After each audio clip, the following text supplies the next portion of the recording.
Қайырлы күн, мен Молдабек Эльмира Жандарқызы, қазақ тілі мен әдебиеті пәнінің сарапшы мұғалімімін. Қазіргі таңда оқытуда саралау өзекті мәселелердің бірі. Себебі, жоспарлау барысында оқушылардың жеке ерекшеліктері, оқу және бағалау үдерісіне барлық балалардың тартылуы, сабақ мақсатына оқушылардың барлығының қол жеткізуі, қызығушылықтарын арттырып, қабілеттерін дамыту ескерілмей жатады. Келесіде әлеуметтік қызмет көрсету саласы тақырыбындағы 10-шы сыныптың қазақ тілі сабағының видео нұсқасы беріледі. Сабақтың мақсаты әлеуметтік қызмет көрсету салаларының түрлерін анықтау және мәтіндегі сандық ақпараттарға қатысты пікірін білдіріп сыни баға беру. Пікірін білдіруде сабақтас құрмалас сөйлемдерді орынды қолдану.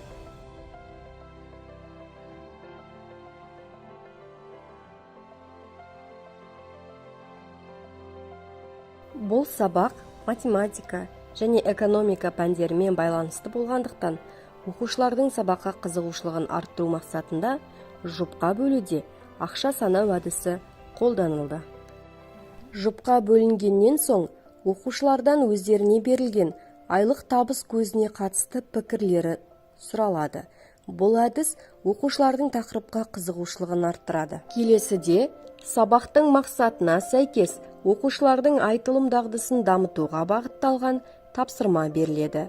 Тапсырмада оқушылар кестедегі ақпараттарды оқып, салыстырады. Медиандық жалақы мен орташа жалақының арасындағы айырмашылықты талдап, пікірін білдіреді. Ендігі кезекте оқушыларға тапсырманы орындау үшін 3 деңгейден тұратын дидактикалық материал ұсынылады. Материал мазмұны қарапайымнан күрделіге қарай бағытталған. Оқушылар қажеттіліктеріне қарай нөмірі 1-ші карточкадан бастап кезекпен қолданады. Бұл карточкалар тапсырманы орындауда оқушылардың барлығының мақсатқа қол жеткізуіне мүмкіндік береді. Оқушылар жауаптарын 4 сөйлем әдісі арқылы береді. Әдістің тиімділігі оқушылар өз пікірін білдіріп қана қоймай, өз ойын мысалдармен дәлелдейді. Келесі кезекте дескриптор бойынша жұптағы оқушылар бір-бірінің жауабын бағалайды. Егер дескриптор нақты құрылатын болса, соған байланысты оқушылардың да жауаптары жүйелі болады.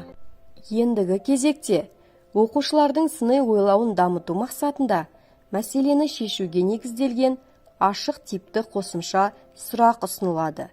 Оқушылар нақты көріністі жақсырақ көрсету үшін жалақыны есептеу әдістемесін қалай өзгертуге болатынын анықтады. Бұл тапсырма оқушының терең ізденуіне, мәселені шешудің оңтайлы жолын қарастыруына алып келеді.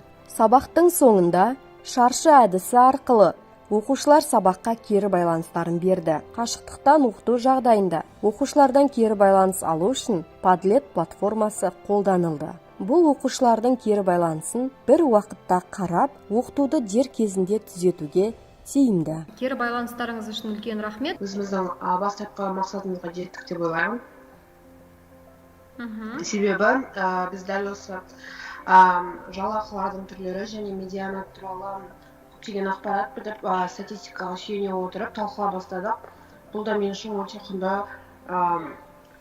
жауаптардың бірі болып табылады. Назарларыңызға қашықтықтан оқытуда іс тәжірибемдегі онлайн сабақтың ұйымдастыру барысы көрсетілді. Сабақта пәнаралық байланысы орын алды. Сабақ барысында оқушылар математика пәнінен 9-шы сыныптағы білімдері мен экономика пәндеріндегі білімдерін қолданды. Пәнаралық байланыстың артықшылықтары: оқушының ойлау, танымдық әрекетін белсенді етуге, зерттеушілік дағдысын арттыруға, оқушылардың уәждемесін арттыруға, оқушылардың шығармашылық ойлауын дамытуға, алған білімдерін өмірде қолдануына ықпал етеді.